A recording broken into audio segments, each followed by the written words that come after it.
Welcome student, और आपका स्वागत है मेरे इस चैनल पे।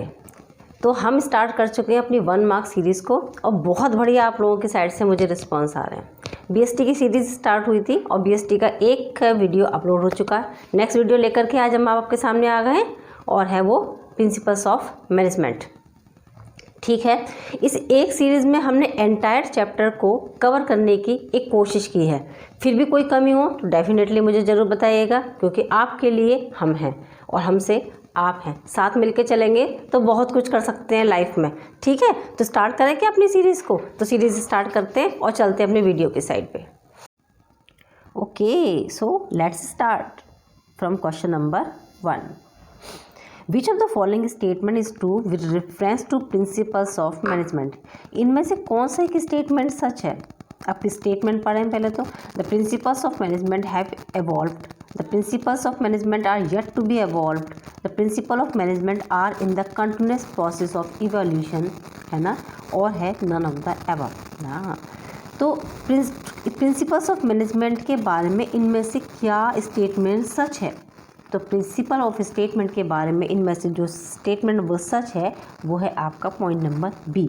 अब इसको हम समझा दें। The principle of management are yet to be evolve, है ना। इसका क्या मतलब होता है कि प्रिंसिपल्स ऑफ मैनेजमेंट है ना evolutionary in nature, evolutionary nature होते हैं इनका, है ना। क्यों? प्रिंसिपल क्या होते हैं? एक long term period of time with continuous practice and experimentation, क्योंकि ये एक बहुत लंबी टाइम की प्रैक्टिस और एक बहुत लंबे टाइम के एक्सपेरिमेंटेशन के बाद में निकल करके आते हैं। इसलिए ये कहा जाता है कि the principles of management are yet to be evolved. ये इवोल्यूशन बेसिस पर रहती है। इवोल्यूशन जैसे धीमे धीमे किसी चीज़ के बारे में हम एक्सपेरिमेंट करते रहते हैं, फिर सच्चाई सामने आती है। ये वो चीज़ है। समझ गए आप मेरी बात को? By professor F.W. टेलर वाजा, है ना।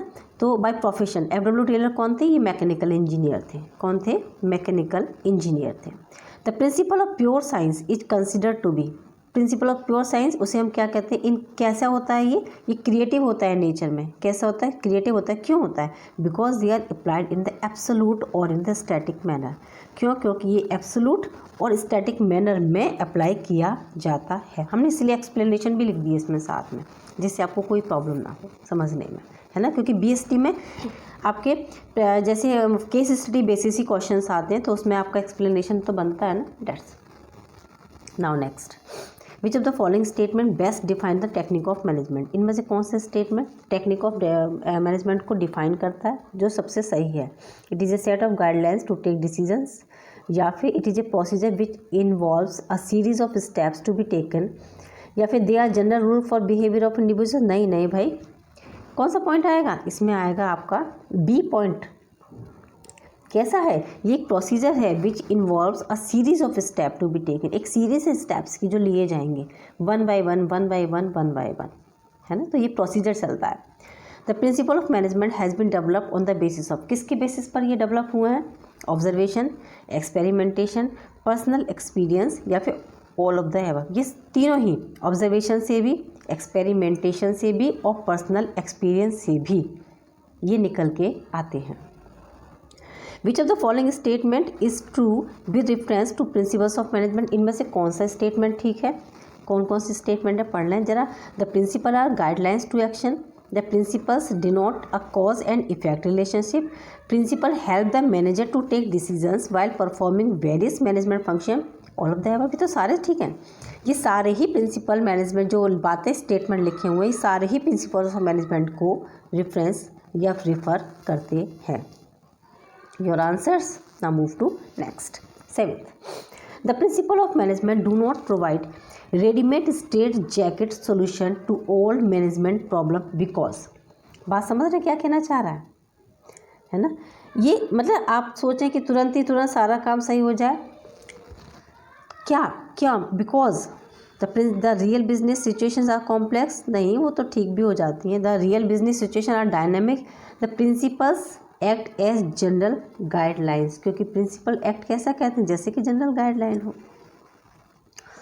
क्वेश्चन दोबारा समझें। The principle of management do not provide readymade straight jacket solutions to all management problem.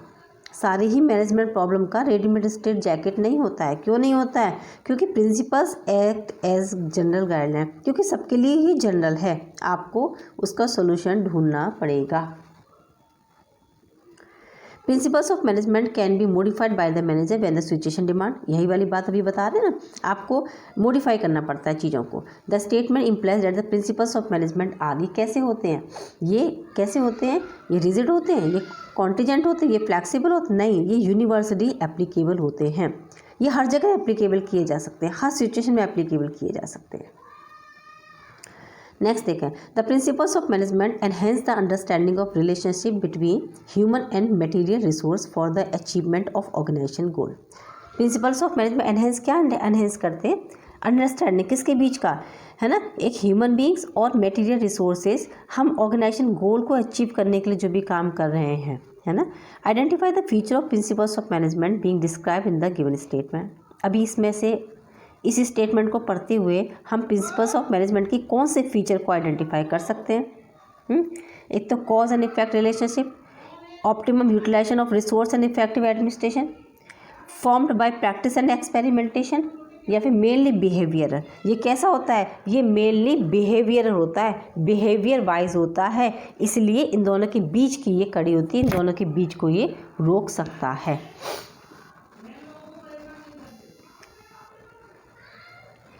10th, the application of the principles of management has to be changed as per the requirements of the prevailing situation as a particular point of time.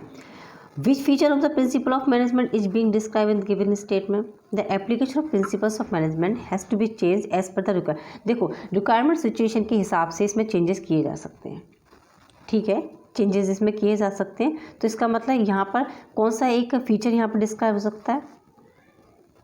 ये कैसा है? General guideline है, cause and effect relationship है, mainly behavioural, या फिर contingent है?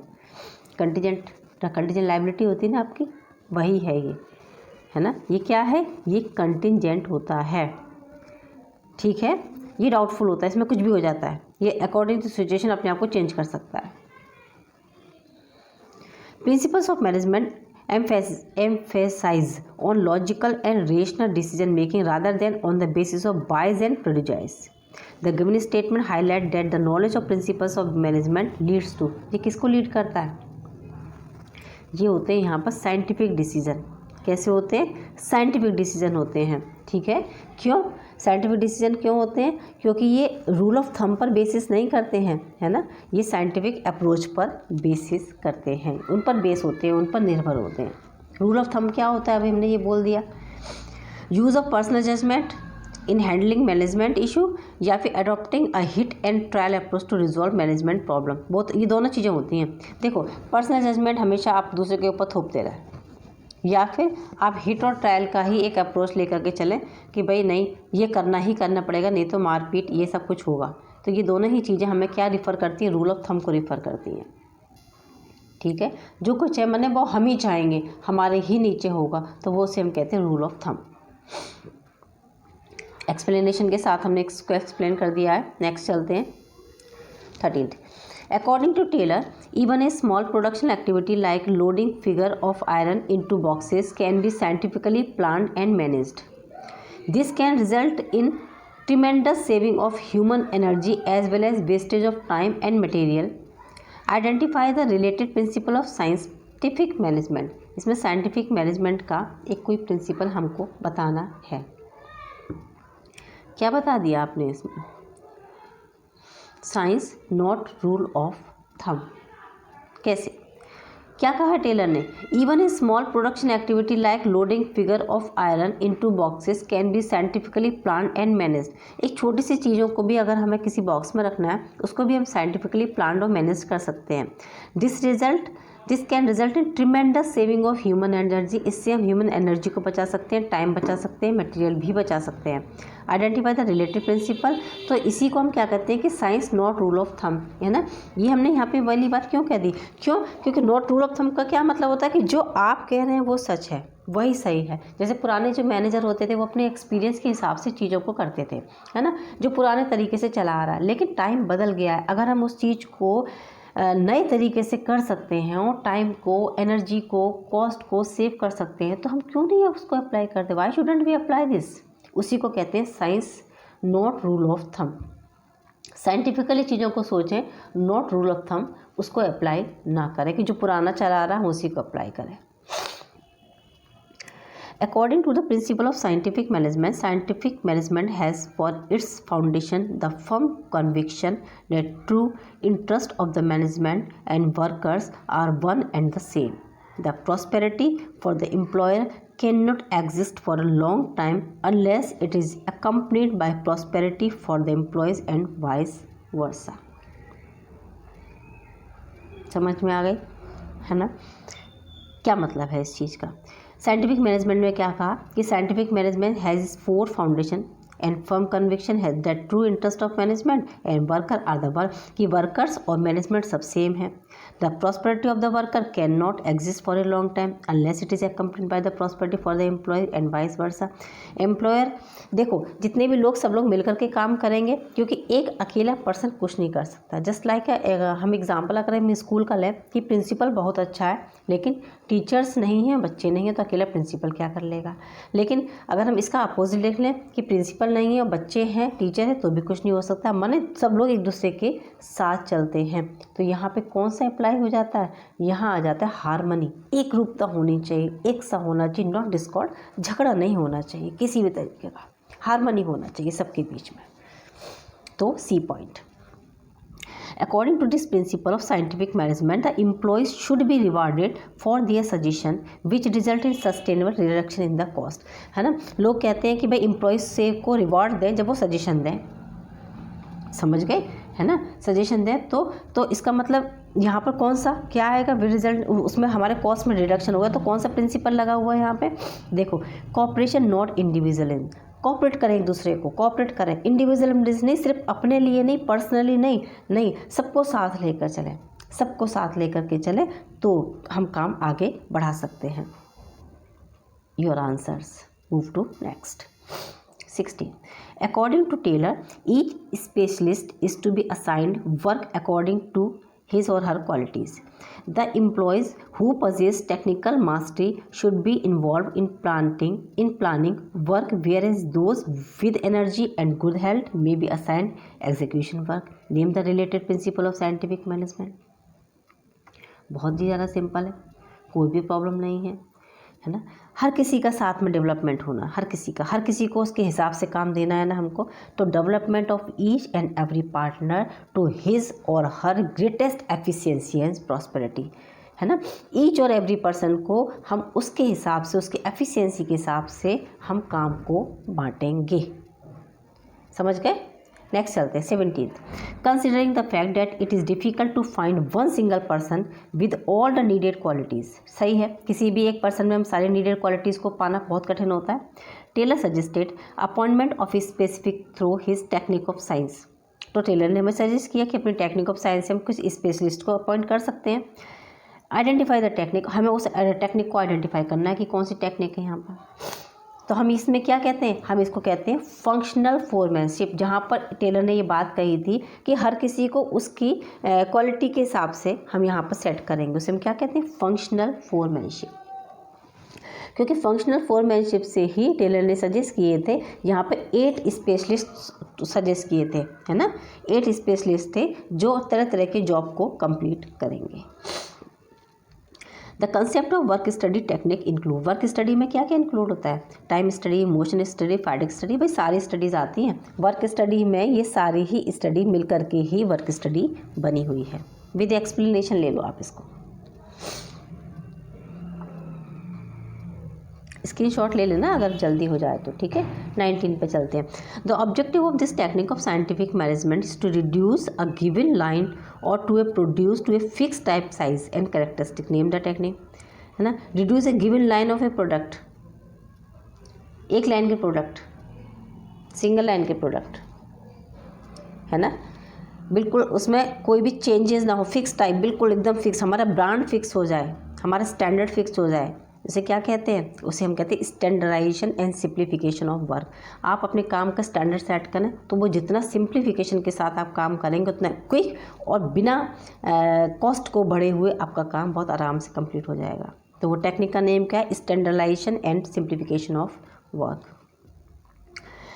This technique of science management help in development of the concept of assembly line, which is widely used in the automobile companies these days as well. Identify the technique. इस ज़्यादातर automobile companies इसको इस time पे बहुत ज़्यादा use करती हैं। Scientific technique का उसका नाम पूछा है इन्होंने। ये कौन सी टेक्निक होती है, मोशन स्टैंडर्डाइजेशन, ये होती है मेथड स्टडी। कौन सी स्टडी होती है ये होती है मेथड स्टडी होती है, क्योंकि टेलर ने सजेस्ट किया था elimination of unnecessary diversity of product, है ना। बिना मतलब के आप प्रोडक्ट की डाइवर्सिटी यानी कि उसको फैलाना नहीं है हमको, जितना सिंपल हो सकता है उतना सिंपल तरीके से आपको काम करना है। तो मेथड स्टडी, उसने मेथड बताया था हमको यहाँ पर। Okay, which of the following is an objective of time study. Time study का ऑब्जेक्टिव हमको बताना है to determine the number of workers, हाँ, to formulate suitable intensive scheme, हाँ, to calculate the labour cost, हाँ, ये तीनों ही हैं, ऑल ऑफ द अबव। ये टाइम स्टडी में सारी ही चीज़ों को हम कैलकुलेट कर लेते हैं। The concept of assembly line is used extensively is mobile automobile industry like Toyota, Ford, these days, ये सब इसमें ही आ जाती हैं, इसीलिए। क्लियर है 21 तक। Now move to next 22।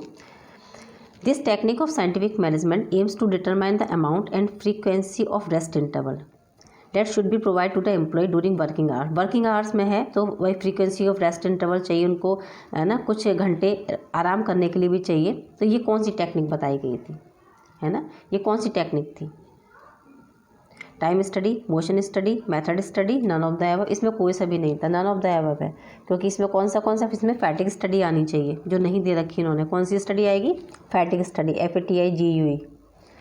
उसी में होता है कि रेस्ट के इंटरवल कितने होंगे, कितनी बार रेस्ट दिया जाएगा। The technique of different piece rate system was develop by Taylor in order to, है ना, पीस रेट सिस्टम आया था, है ना। पीस रेट सिस्टम मतलब अलग अलग जितना काम जो करता है उसको उसके हिसाब से सैलरी पेड करो, ये बताया था। ये कौन सा सिस्टम है, डिस्क्रिमिनेट बिटवीन एफिशिएंट और inefficient workers, reward the efficient worker, motivate the inefficient worker to perform better, all of सारे तो हैं, ऑल ऑफ द अबव। सबके थ्रू हम ऐसा काम कर सकते हैं। डिफरेंस पीस वेट, अब चारों को समझा दें। देखो, जो एफिशिएंट वर्कर है और जो इनएफिशिएंट वर्कर, उनकी सैलरी अलग होनी चाहिए, करेक्ट है। एफिशिएंट वर्कर को रिवॉर्ड मिले तो दूसरे लोग भी एनकरेज होते हैं, ठीक है। मोटिवेट द इनएफिशिएंट वर्कर को अच्छा परफॉर्मेंस करने के लिए मोटिवेट करो, तो इसका मतलब सारे ही तो हो गए, all of the above. The application of this principle of management lead to higher production and better work for the same effort. Identify the related principle of general management. क्या किया इन्होंने, हायर प्रोडक्शन बेटर वर्क करने के लिए क्या काम करो भाई, डिसिप्लिन लेकर के इक्विटी डिवीजन, अरे डिवीज़न ऑफ वर्क करो, निपटाओ।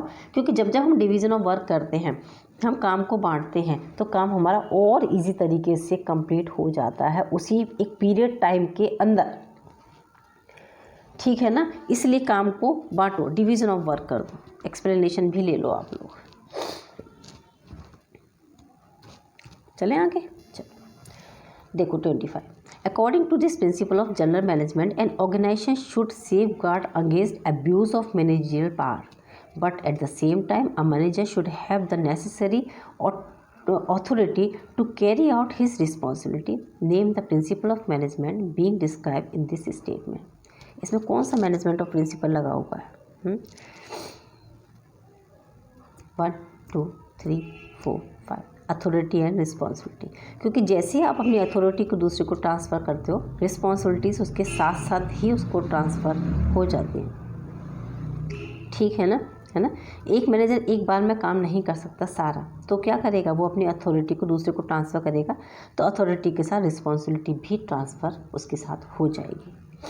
Name the principle of management suggest by Henri Fayol which advocate that there should be good superior at all level. सारे लेवल पर कुछ ना कुछ सुपीरियर अच्छे होने चाहिए।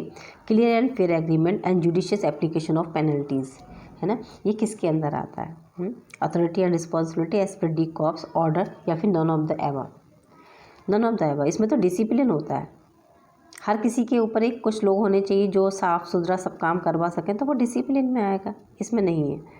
According to Henry Ford, if this principle of general management is violated, है ना, जनरल मैनेजमेंट जो है उसका प्रिंसिपल वायलेट हो जाता है तो authority is undermine, discipline is jeopardy, under disrupt and stability is threatened. Identify the principle. ये कौन सा प्रिंसिपल लगा हुआ है इसमें? इसमें प्रिंसिपल लगा हुआ है डिसिप्लिन। क्यों? क्योंकि उसमें कहते हैं कि there should be only one and one boss for every individual employee and dual subordinate should be avoided. दो नहीं होने चाहिए बल्कि एक ही होना चाहिए, एक के ऊपर एक हो, क्योंकि अगर ज़्यादा होंगे तो क्या होगा, है ना, वो उनमें आपस में वो मर्ज हो जाएंगे और उन्हें समझ ही नहीं आएगा कि उनको कमांड कौन कर रहा है।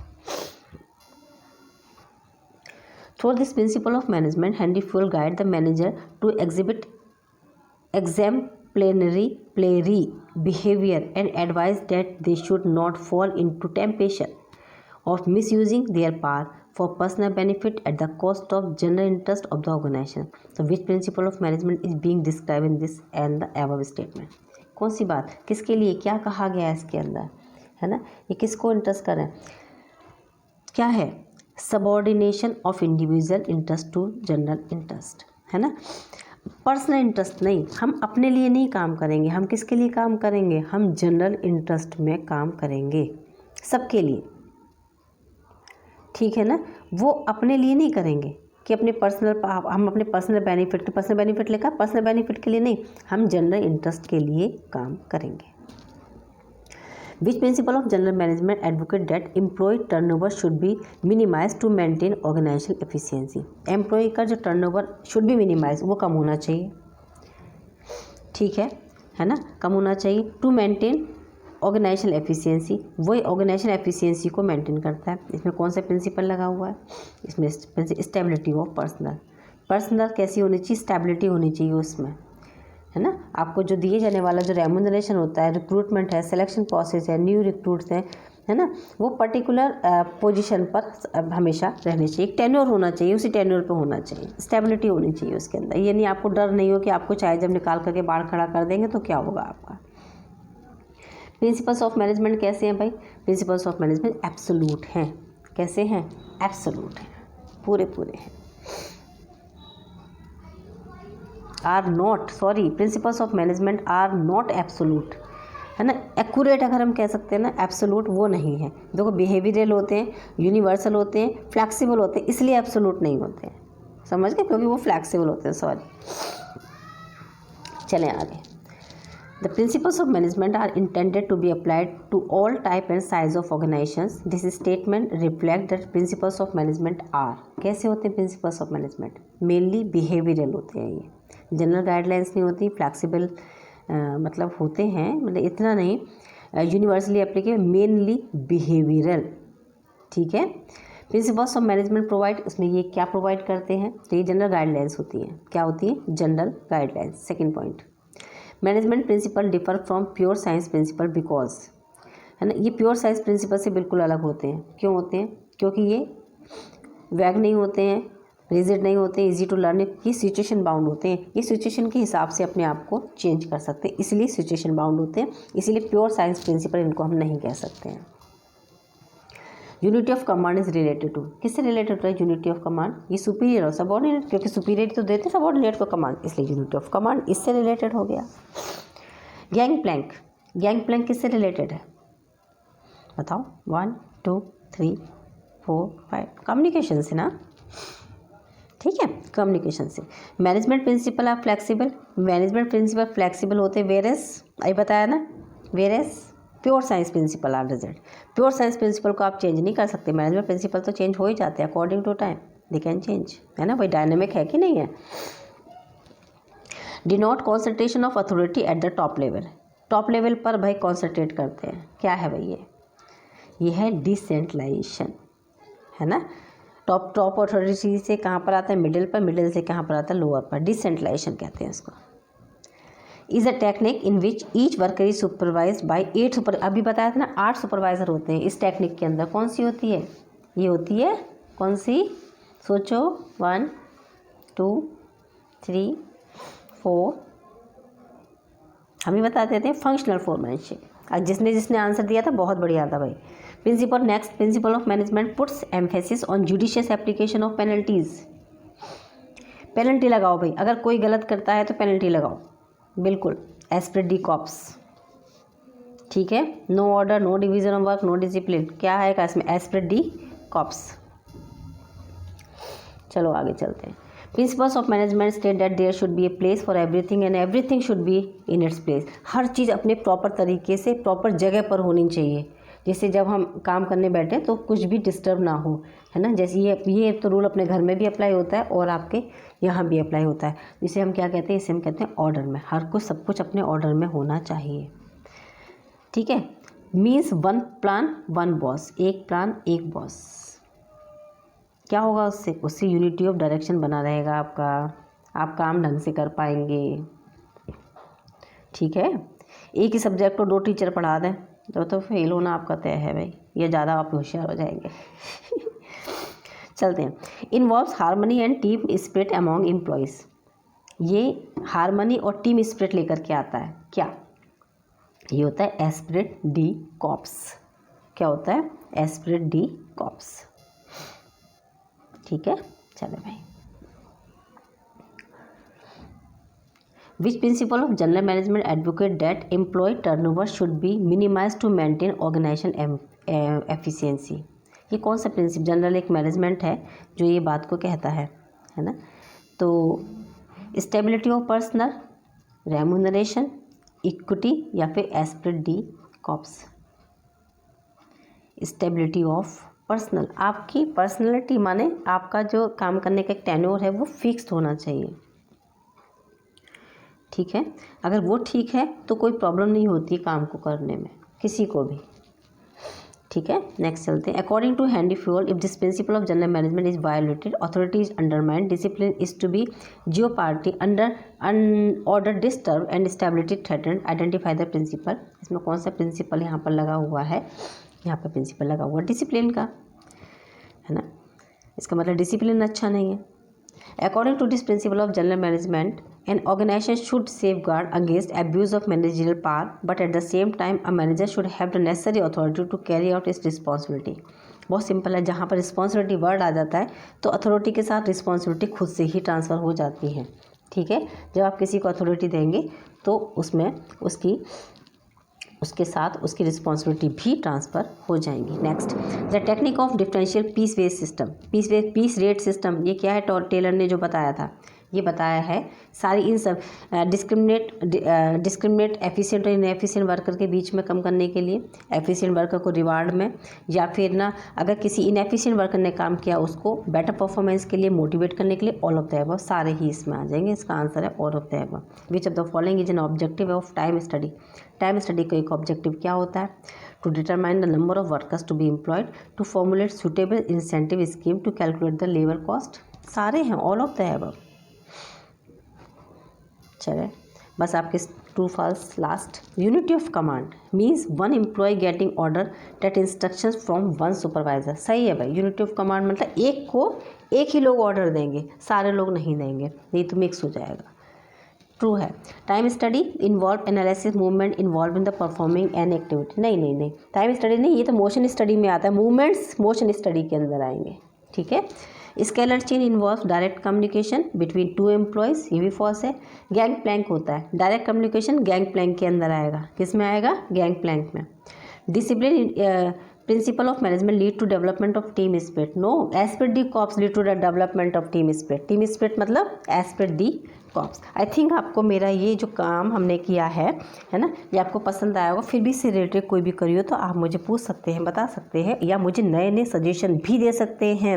Most welcome with your suggestions, most welcome. मुझे बताएं, और कुछ भी इसमें और चेंजेस करने तो उसको भी बताएं। केस स्टडीज़ से रिलेटेड, क्योंकि आपके यहाँ BST में केस स्टडीज़ ही आएंगी ज़्यादातर, तो उसके लिए भी हम वीडियोज़ नए लेकर के उसकी भी प्रिपरेशन चल रही है ना। तो जब तक आपके लिए ये और इसको और बेटर बनाने के लिए मुझे आप सजेशन दे सकते हैं। ओके, चलिए ना। तो वीडियो देखने के लिए और मेरे साथ बने रहने के लिए यहाँ तक thank you so much. Good bye.